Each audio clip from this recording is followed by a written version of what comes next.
Ini Yang ngomong mantap suaranya Bunda. itu loh katanya ngaji, lalu apa? Yang kedua? Ngaji, amalkan, Ngaji, sampaikan. Ngaji, amalkan, amalkan, sampaikan. sampaikan. Lah wong mengamalkan aja itu kan ya sulit toh. Ya toh, kalau ngajinya gampang loh. Saya tuh ngaji Sirah Nabawiyah, ngaji ini macam-macam. Tapi begitu kita ini ketemu dengan kenyataan yang ada di depan kita, loh, mau kita terapkan kok sulit ini gimana? Belum lagi diri kita. Nah, terus Ya, saya mau tanya dikit nih dengan Mbak Karisa, tipsnya apa itu untuk supaya ini ngaji lalu ngamalkan? Oke, nanti yang mendakwahkannya nanti, terutama yang untuk mengamalkan ini tipsnya gimana setelah kita tahu gitu Mbak Karisa? Iya, betul, Prof. Itu juga Prof, saya ketemu ayat itu juga yang bahwa apa Allah murka gitu kalau kita nggak Nah mengerjakan itu apa yang yang tadi mau tak sampaikan itu. iya.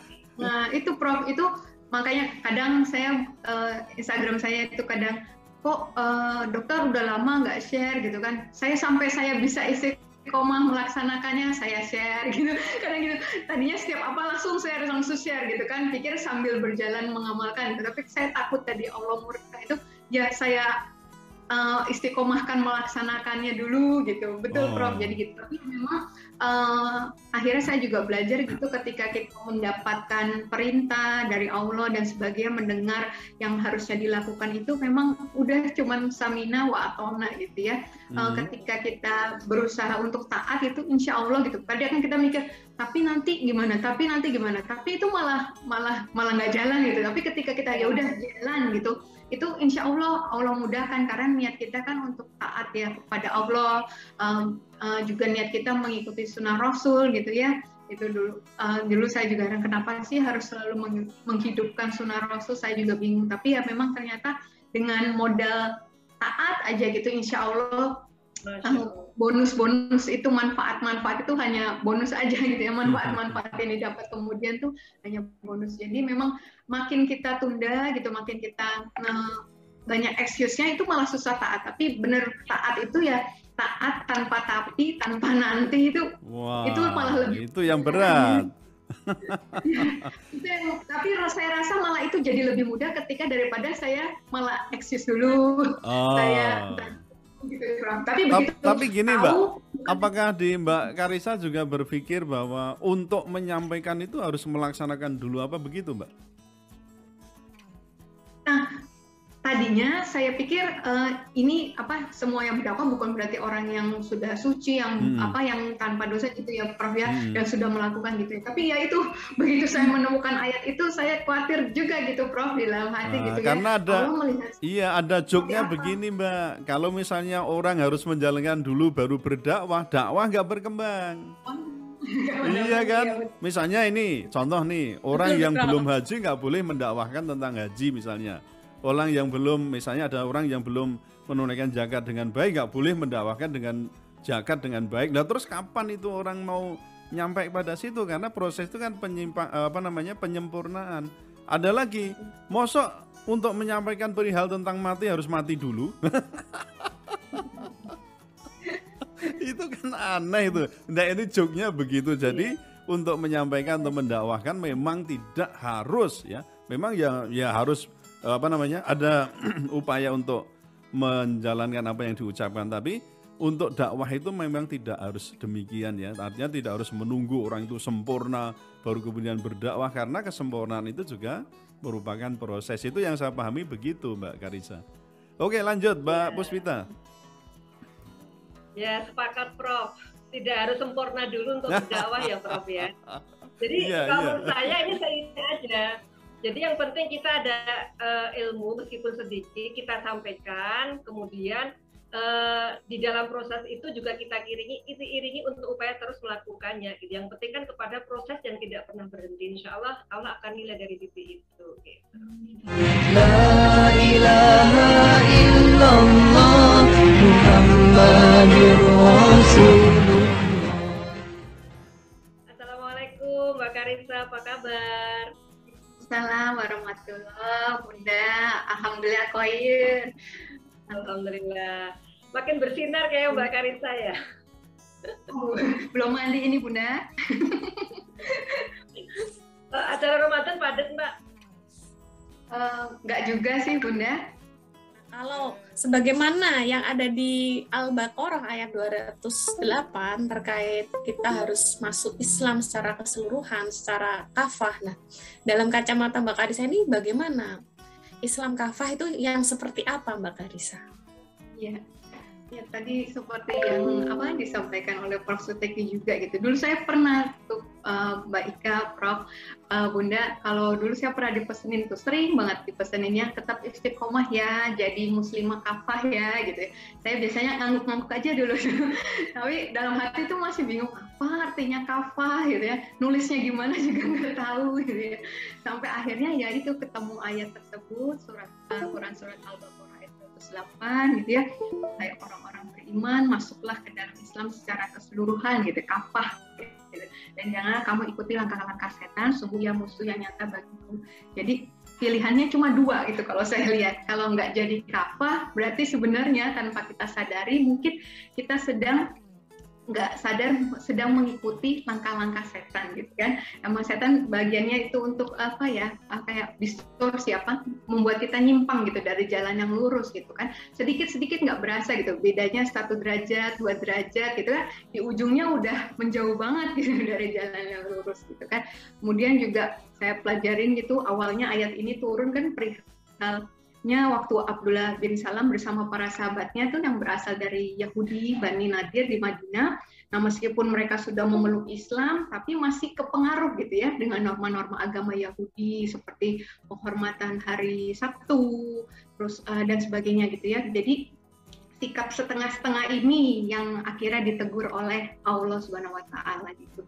Jadi ya ketika kita dikatakan sebagai muslim yang mempraktekkan Islam yang kafah, sejatinya itu ya kita tadi memiliki keimanan yang kuat, mempraktekkan rukun Islam secara istiqomah dan mengekspresikan akhlak dan perangai yang baik gitu ya sebagai seorang muslim itu yang seperti apa tadi lagi saya katakan Islam itu sudah agama yang syamil dan kamil gitu ya. Jadi udah lengkap di situ, nggak ada satu perkara pun dari yang kecil sampai yang besar yang luput dari pengaturan Islam. Ya, terima kasih Mbak Karissa, jawabannya luar biasa. Tadi menyambung juga yang sebelumnya ya Prof. Suteki membahas bahwa Islam itu mampu diterapkan dalam segala aspek kehidupan ya Mbak Karissa ya, dari politik, ekonomi, hukum, keamanan, kesehatan, dan semuanya. Nah ini pertanyaan terakhir nih Mbak Karissa, terkait bulan kemenangan. Nah, Ramadan ini sering disebut sebagai bulan kemenangan. Menurut Mbak Karissa, bentuk apa saja yang bisa diraih umat Islam, dan juga kemenangan yang paling utama yang bisa diraih oleh umat Islam di bulan Ramadan ini apa? Ya, saya cuma baru tahu 2 itu ya, mungkin kemenangan atas diri sendiri, kemudian juga terutama waktu melawan hawa nafsu itu ya Mbak. Kemudian kedua kemenangan atas setan, karena setahu saya katanya kan di bulan Ramadan ini setan-setan dibelenggu ya, makanya jadi kita kayak dimudahkan gitu ya, walaupun nggak sempat sahur tapi ayolah tetap puasa dan alhamdulillah sampai kebuka itu. Coba mungkin di hari bukan Ramadan ya masuk Syawal aja gitu kan, kita ya nggak sempat sahur, biasanya nggak jadi puasa lah, besok lagi aja gitu kan misalnya gitu. Terus sholat tarawih berapa rakaat, ada 23 rakaat dan sebagainya. Terus sementara kita tahajud aja mungkin untuk 8 rakaat, dan itu kayak berat gitu ya. Tapi kok ini yang 23 rakaat kok kayak mudah banget gitu ya, Masya Allah gitu. Dan memang menurut saya ya di antara kemenangan-kemenangan tersebut yang paling utama ya kemenangan atas diri sendiri itu ketika kita berusaha mencapai derajat takwa. Iya. Terima kasih Mbak Karissa jawabannya. Jadi memang kemenangan yang menurut Mbak Karissa di bulan Ramadan ini adalah semakin bertakwanya kita kepada Allah, mudahnya menjalankan perintahnya dan menjauhi larangannya begitu ya. Baik Mbak Karissa, untuk pertanyaan selanjutnya insya Allah akan dilanjutkan oleh Bunda saya, Bunda Puspita yang tadi disebutkan dari Sleman, Yogyakarta. Monggo Bunda Puspita dilanjutkan bincang asiknya. Ya, terima kasih Mbak Ika. Saya lihat beberapa flyer di medsos ya, itu beberapa saya temukan ada acara Mbak Karissa lagi gitu. Makanya ini Mbak Karissa ini makin bersinar ini ya, insya Allah ya. Untuk konteks saat sekarang Mbak, bulan perjuangannya Ramadan itu terus kita wujudkan seperti apa? Kalau pada masa Rasulullah kan bulan perjuangan itu wujudnya dengan jihad fisabilillah gitu ya. Nah, kalau sekarang wujud berjuangnya umat Islam itu seperti apa di bulan Ramadan? Dan kalau Mbak Karissa sendiri melihatnya, nampak nggak Ramadan sebagai bulan perjuangan untuk saat sekarang? Itu Mbak Karissa. Ya benar kan. Ya, Ramadan tadi memang disebut bulan perjuangan dan kemenangan, bahkan disebutnya gitu ya, karena justru banyak kemenangan itu diraih di bulan Ramadan. Tadi perjuangan yang pertama kali ya memang perjuangan melawan diri sendiri, tadi melawan hawa nafsu, berusaha menjadi hamba-hamba terbaiknya Allah gitu ya. Kemudian perjuangan untuk meraih ketakwaan gitu di hadapan Rabb gitu. Tapi ya memang wujud prakteknya saat ini gitu ya, gimana kita berjuang gitu di Ramadan ini ya tadi dengan meneladani perjuangan Rasulullah juga para sahabat gitu ya, bahwa mereka pada setiap kesempatan itu dapat mengajak orang-orang kepada tauhid gitu ya, betul tadi yang disampaikan Bunda, kemudian mengajak pada keimanan kepada Allah dan Rasulnya dan taat kepada syariatnya gitu ya, sehingga Islam tuh bisa sebagai rahmatan lil alamin gitu, bisa dirasakan oleh semua manusia. Nah, ketika semakin lama tantangan dakwah dan segala macam terkaitnya itu semakin berat, kita juga bisa meneladani bahwa Rasulullah dan para sahabat itu bisa tetap istiqomah gitu. Jadi itu sih yang saya ambil pelajaran gitu ya, teladan dari Rasulullah dan para sahabat di bulan perjuangan ini gitu. Saya pribadi melihatnya, alhamdulillah hari-hari ini sih kalau menurut saya umat Islam itu dengan semua keberadaannya masing-masing ya, dengan perannya masing-masing itu sudah menampakkan Ramadan itu sebagai bulan perjuangan gitu ya. Jadi itu Bunda. Iya Mbak, luar biasa. Saya juga sering ini ya mengikuti pemberitaan tentang Mbak Karissa ya. Sebagai seorang mu'alaf yang belum terlalu lama memeluk Islam, tetapi sudah mulai memaknai apa itu perjuangan, apa itu dakwah. Kalau selama ini, boleh dong Mbak bagi pengalaman perjuangan dan dakwah yang selama ini gimana Mbak, yang pernah dilakukan? Ya, itu sebenarnya itu tadi, ternyata pas saya pikir gimana ya, Islam ya itu gitu ya, satu itu gitu, ternyata setelah masuk ke dalamnya itu ternyata luas sekali, banyak sekali gitu ya. Ya itu benar juga yang disampaikan bahwa ilmu Allah tuh luas sekali gitu ya, semakin dipelajari kok semakin kayak nggak tahu apa-apa gitu. Sebenarnya kadang makin belajar tuh makin kayak nggak pede sebenarnya Bunda untuk berdakwah gitu, takut ada salah, ada yang sebagainya gitu. Sejujurnya itu sih Bunda, cuman ada lagi satu sisi, oh iya itu udah jadi kewajiban kita juga gitu ya. Tapi ya mungkin ya benar, Islam itu juga kan agama yang adil ya Bunda. Adil itu di sini menempatkan segala sesuatunya tuh pada tempatnya gitu, sesuai porsinya gitu. Jadi ya saya tidak menghilangkan kewajiban berdakwah, tapi ya saya melihat kapasitas saya mungkin hanya baru sampai segini, ya saya nggak bisa bicara hal yang mungkin seperti Prof. Teki, seperti Bunda gitu, seperti Mbak Ika gitu ya. Jadi ya sebatas yang saya sambil belajar, ya itu yang saya sharingkan, mungkin seperti itu. Kemudian juga udah pernah cerita di sini juga ya, kadang ya itu mereka melihat-lihat gitu ya, kamu gurunya siapa, kamu ikut kelompok mana, dan sebagainya kayak gitu ya. Sejujurnya saya sih mempelajari semuanya nih, posisinya masih mempelajari semuanya Bunda. Kemudian juga masih ada guru yang membimbing juga, tapi juga memang terus terang semua kajian saya dengar Bunda. Seperti itu gitu. Iya. Kan ini Mbak, sampaikan baru satu ayat kan ya. Jadi, ibaratnya meskipun kita tahunya hanya satu ayat, taruhlah Bismillahirrahmanirrahim. Nah itu saja kan sebenarnya sudah jadi ilmu juga untuk disampaikan kan ya. Dan Masya Allah Mbak, mungkin sedikit berbagi ya Mbak ya, ada salah satu kunci istiqomah itu justru gini Mbak, saya dapat dari teman itu kunci istiqomah itu salah satunya gini, ngaji, amalkan, sampaikan, ngaji, amalkan, sampaikan. Nah, 3 aktivitas ini kalau berhasil kita lakukan, apalagi kalau ini kita lakukan harian, nah insya Allah itu akan menjadi pribadi istiqomah gitu. Jadi ketika dapat satu ilmu, tiap hari 1 ayat, taruhlah gitu ya, kalau kemudian kita amalkan, pastikan ini akan menuntut kita untuk menyampaikan juga, disampaikan tadi karena merasa ada ilmu yang kurang, nah pasti pengen ngajar, begitu seterusnya kan Mbak ya.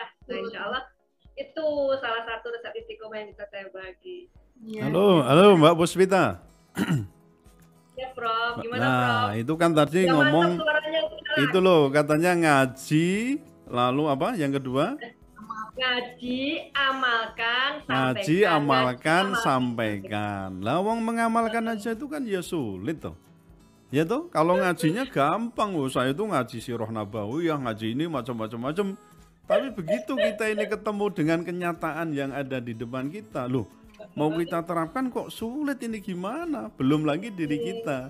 Nah, terus Ya. saya mau tanya dikit nih dengan Mbak Karissa, tipsnya apa itu untuk supaya ini ngaji lalu ngamalkan? Oke, nanti yang mendakwahkannya nanti, terutama yang untuk mengamalkan ini tipsnya gimana setelah kita tahu gitu Mbak Karissa?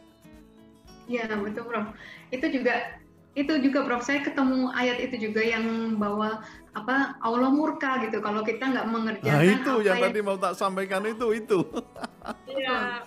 Nah itu Prof, itu makanya kadang saya Instagram saya itu kadang kok dokter udah lama nggak share gitu kan. Sampai saya bisa istiqomah melaksanakannya saya share gitu. Kadang gitu.